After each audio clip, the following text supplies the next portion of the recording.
Ya, assalamualaikum sobat kalian, bertemu kembali dengan TMC Blog. Akhirnya saya bisa bertemu langsung dengan New PCX 160.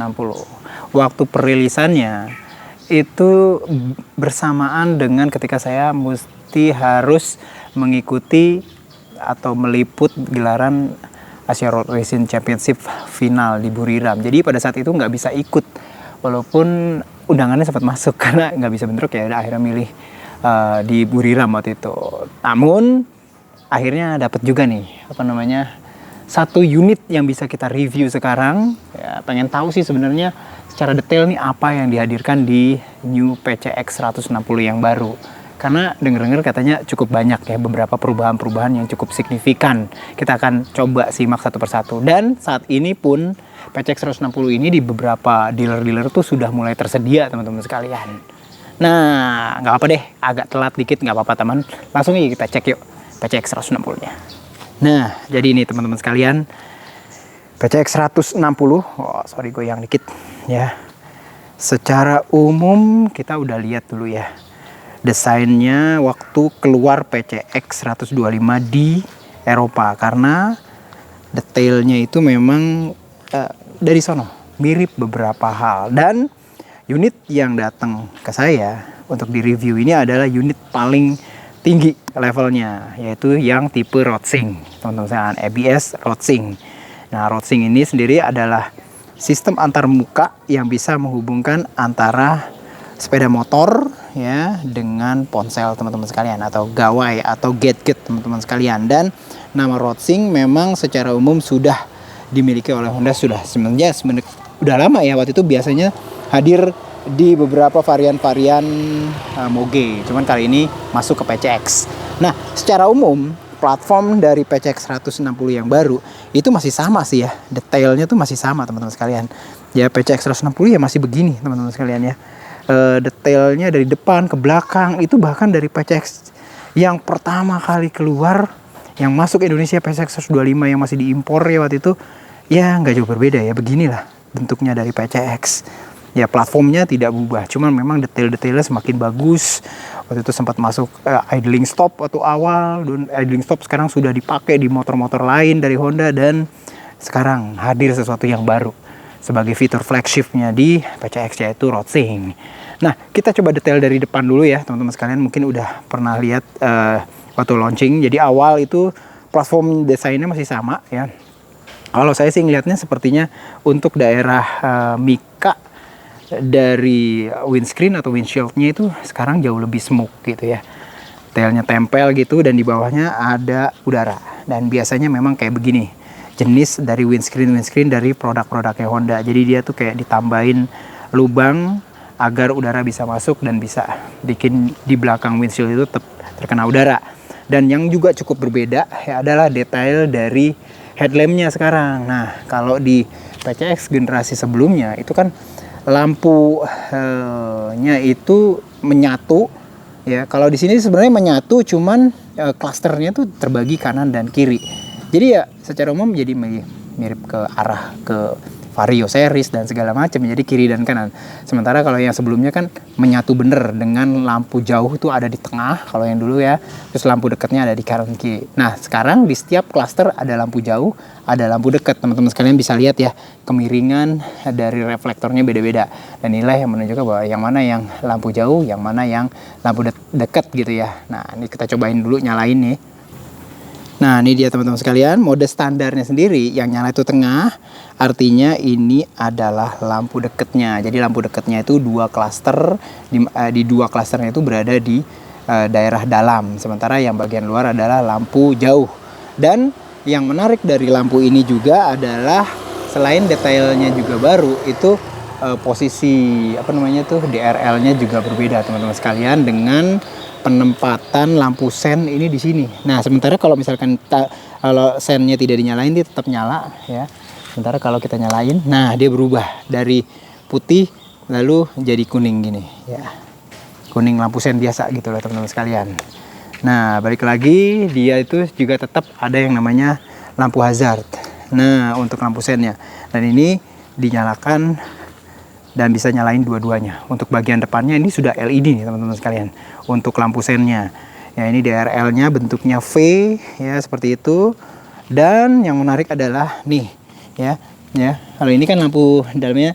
Nah, ini ada sekarang itu ada yang namanya pas beam, teman-teman sekalian. Nah, ya. Nah, ini pas beamnya nih. Kalau misalkan saya cobain ya. Nih, ya teman-teman sekalian ya. Nah, pas beamnya, jadi lampu jauhnya tuh yang sebelah luar, baik di kanan dan di kiri nih.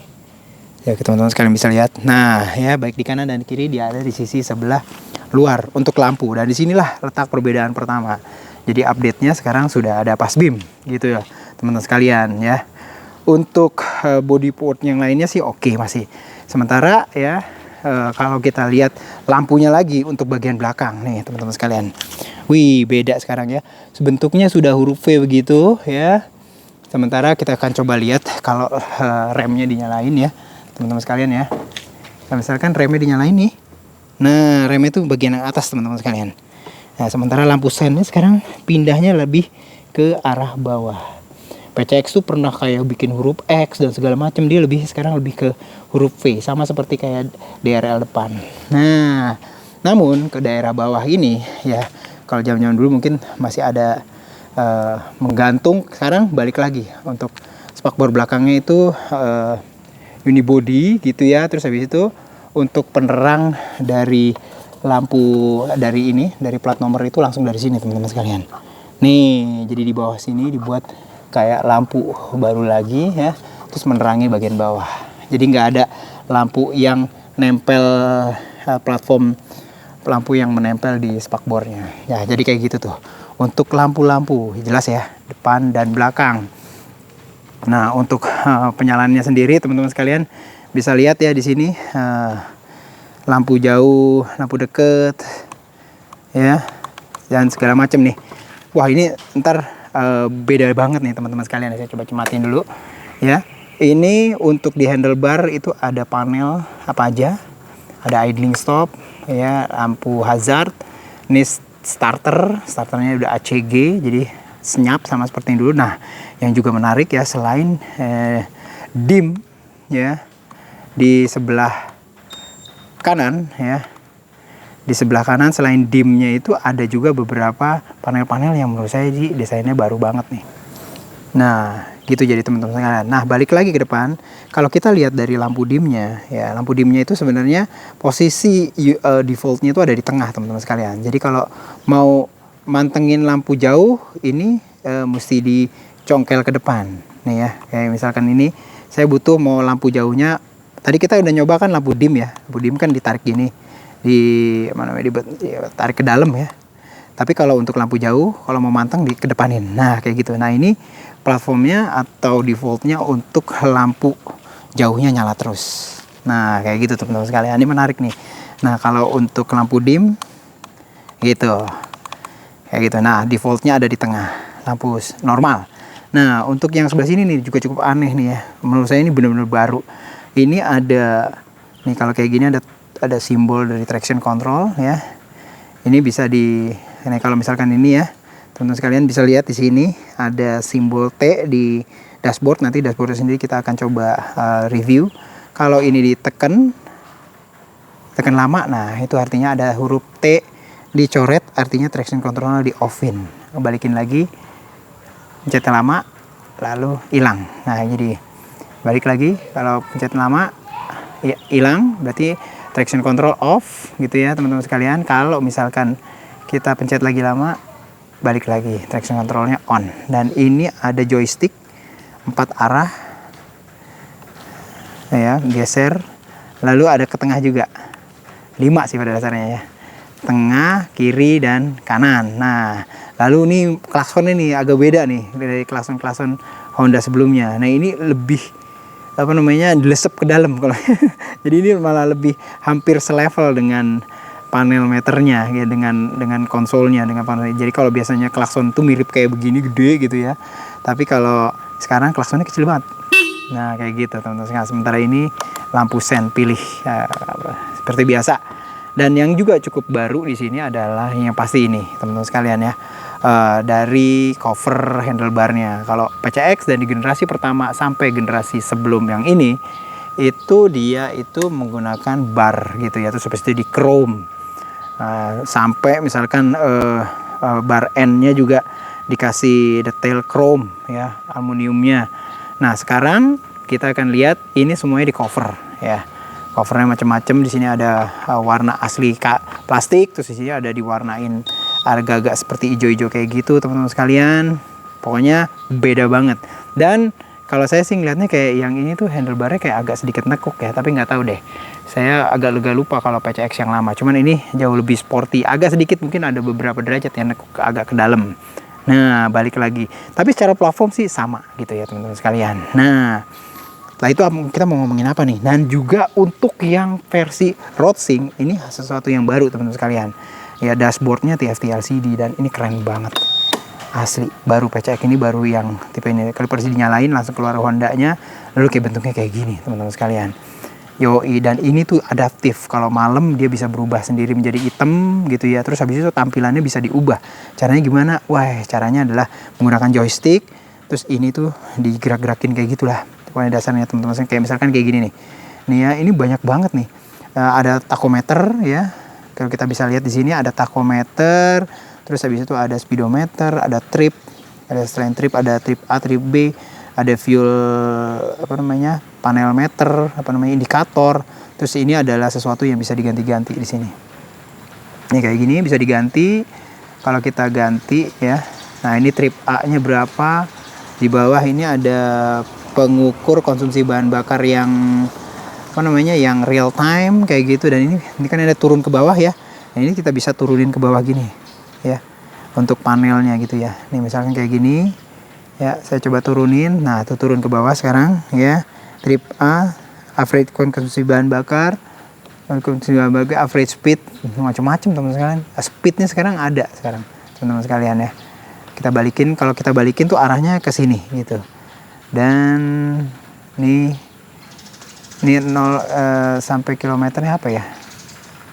Wow, reset. Oh, ini trip meternya nih, teman-teman sekalian. Trip A, trip B. Kalau trip A kita reset itu ditekan kayaknya ya. Tekan panjang, cobain, ternyata enggak teman-teman sekalian. Wah, 0 ya.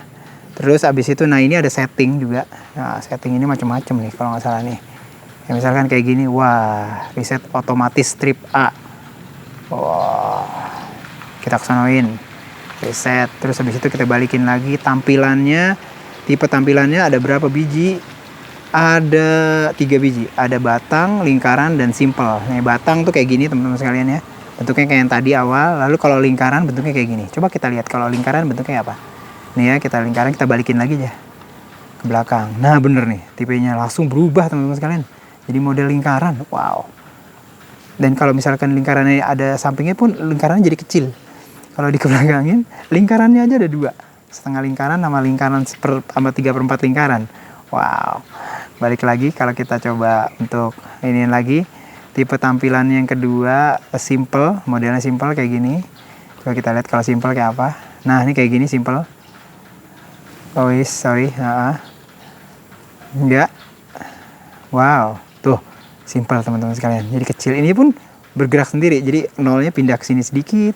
Kalau kita balikin tampilan jadi bergeraknya sendiri, dan TFT LCD-nya benar-benar tajam banget teman-teman sekalian. Wow. Ya, kita balikin lagi setting. Ya, tipe tampilan tadi ya. Ya, ada lingkaran. Ini lingkaran juga cakep kayaknya. Kita kecerahan juga nih teman-teman sekalian. Mau di manual ya, mini manual tuh kayak gini. Mau kecerahannya bisa di manualnya. Ada 8 tingkat kecerahan, teman-teman sekalian bisa lihat sendiri, atau otomatis. Kalau otomatis ini ada sensor. Kalau siang atau kalau malam itu beda-beda. Nah, kita otomatis aja. Nih backgroundnya teman-teman sekalian. Mau yang mana nih? Kayak misalkan backgroundnya putih atau backgroundnya hitam. Kalau mau terus-terusan hitam, baik siang maupun malam, pilih yang hitam.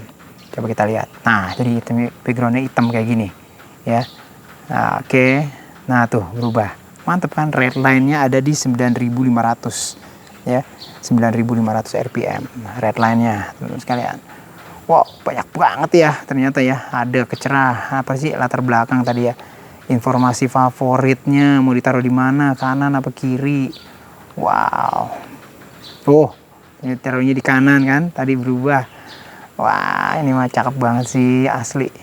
Terus tampilan tadi apa ya, yang perlu tombol favorit, Widih, set trip dan segala macem. Terus habis itu umum, ini apa ya, tanggal, unitnya mau diapain, kecepatannya mau mph apa kph, suhunya mau celcius atau fahrenheit, konsumsi bahan bakarnya kilometer per liter atau liter per 100 kilometer.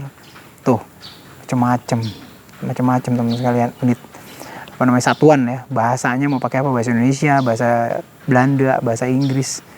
Wah, banyak banget.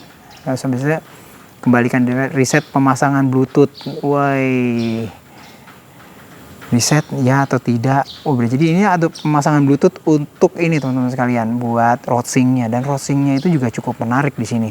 Di sini itu road-sync-nya itu bisa sampai bahkan bisa menjawab WhatsApp ya, tapi menjawabnya dengan suara. Jadi kita kalau ada WhatsApp masuk, nanti ada ini dan kita bisa baca, terus habis itu kita bisa jawab, tapi jawabnya bukan diketik teman-teman sekalian, tapi kita ngomong. Nanti AI di dalam engine dari sistem road-sync akan mengubah omongan kita menjadi teks dan dikirim ke lawan bicara kita di WhatsApp itu menggunakan teks juga. Keren banget, jadi bukan voicemail tapi teks. Ini keren banget sih. Saya sendiri belum mencobanya, cuma mendengarkan kayak gitu tuh udah cukup mind blowing sih. Jadi semuanya itu voice command. Wah, itulah yang bikin diferensiasi atau perbedaan dari PCX 160. Nah, jadi seperti itu teman-teman sekalian. Terus apa lagi ya? Kita lihat lagi di sini, tidak ada kunci untuk buka bagasi di sini, dan dia itu udah ada USB Type-C teman-teman sekalian. Wah, ini nggak ada lampunya ya. Kita cobain nyalain. Ini ada lampu. Nah, itu dia teman-teman sekalian, tipenya tipe C. Jadi kalau teman-teman sekalian ini colokinnya ya USB-nya Type-C. Sini teman-teman sekalian. Nah, jadi seperti itu. Dan dia itu dalam banget sih dalamnya. Kayak misalkan minuman ringan ya masuk di sini ya. Mineral juga yang medium juga sepertinya sih masih masuk sih sini ya. Wow. Ya, tapi di sini memang nggak ada kuncinya. Lagi-lagi mesti ini, dan di panel sebelah sini ada fuel, ada seat sama. Jadi untuk ngepasinnya kita kesiniin kayak misalkan seat ya. Nah, begitu. Joknya sendiri sih two tone ya, ada silvernya, ada hitamnya, ada jahitannya tuh terekspos, dan kita bisa lihat nih, wah ada kopi di situ ya, mantep. Ini spacious banget, lebar, sama seperti PCX sebelumnya. Di bawah jok ya, di bawah sininya ada tempat toolkits dan segala macem. Nih kalau dilihat dari ininya MH, berarti ini buatan Indonesia gitu teman-teman sekalian. Bisa lihat di sini. Balik lagi, coba ya, kita buka lagi seatnya nih ya. Nah, ini dia nih, ini tuh rapi banget sih untuk cover buat grip belakang. Jadi grip belakangnya itu bagian bawahnya ini logam ya, apa namanya, aluminium babet, tapi bagian atasnya di cover kayak plastik gitu, ABS. Nah, plastik ABS-nya itu mengcover sininya tuh bener-bener rapi teman-teman sekalian. Jadi kayak gak ada tempat kayak baut-baut kayak gitu. Ini buatnya rapi kayak gitu, cakep ya, asli deh. Nah, untuk yang road-sync paling gampang untuk bedainnya adalah kalau ini road-sync, dia ininya pertama itu tulisannya gold, terus habis itu titanium untuk velgnya, dan shock breakernya ada tabung gasnya, kanister gas. Jadi seperti itu teman-teman sekalian. Nah, foot packnya untuk bagian pembonceng gini teman-teman sekalian, kanan dan kiri sama ya. Lalu ini juga cukup menarik sih bagi saya nih ya, selain dari tadi fuelnya dulu ya. Kita buka nih fuel ya, dan ini juga masih tetap dikasih kayak tempat buat tatakan tutupnya. Jadi kita kalau ngisi tutupnya taruh sini, K1ZN20. Wah, itu dia K1Z ya. Kalau udah K1 itu berarti varian baru, tutupnya kayak gini teman-teman sekalian ya. Terus habis itu nih, kalau yang menurut saya cukup menarik adalah di bagian footrest untuk rider itu di bagian depannya sini. Aduh, kurang masuk ya. Di bagian depannya sini nih. Nah, di bagian depan sini kalau menurut saya ini jauh lebih lebar yang PCX yang sekarang. Kalau waktu itu sininya sempit banget nih, segini doang. Jadi kalau kita naik selonjoran itu agak keluar kakinya. Sementara update di PCX terbaru di sini, ininya tuh lebih masuk ke dalam, sehingga kalau menurut saya sih ini jauh lebih masuk semua bagian dari kaki kita, sepatu kita untuk ya, menapak sempurna ketika kita selonjoran. Detail ininya juga beda teman-teman sekalian.